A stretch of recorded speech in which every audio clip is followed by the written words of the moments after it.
kita semua sudah mendengar kabar begitu ya, terkait wilayah izin usaha pertambangan khusus bagi ormas yang tentunya diberikan oleh Presiden Jokowi. Kalau saya ingin bertanya ke Perhapi, bagaimana tanggapan Anda dari Perhapi? Silakan, Pak Ardi. Ya, kalau menurut kami dari Perhapi, sebenarnya lapangan usaha atau industri tambang di Indonesia itu tidak menutup kemungkinan bagi siapapun untuk berusaha.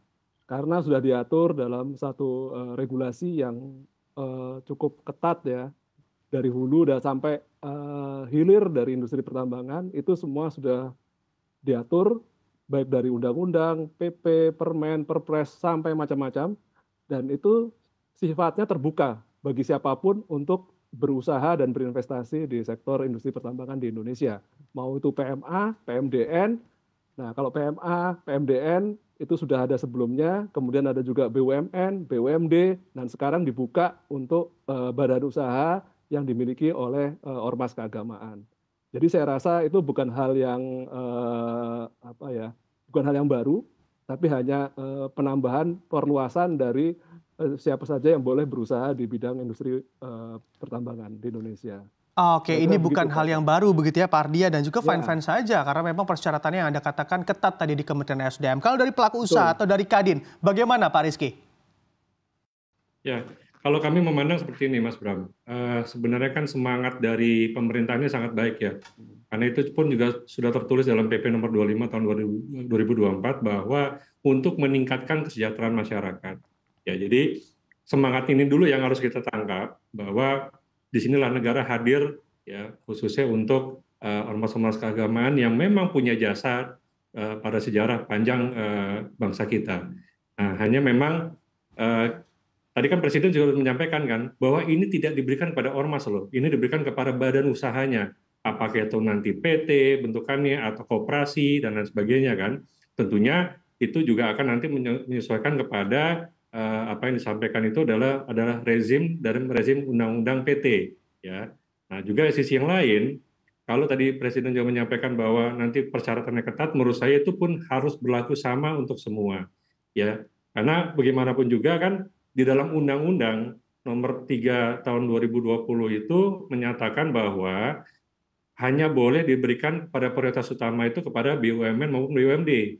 Ya, setelah itu baru akan ditawarkan secara lelang untuk swasta. Ya. Nah, tetapi kalau memang di dalam PP menyatakan bahwa akan memberikan prioritas kepada badan usaha di bawah ormas, saran dari kami, mungkin masukan dari kami, perlu adanya revisi undang-undang dahulu.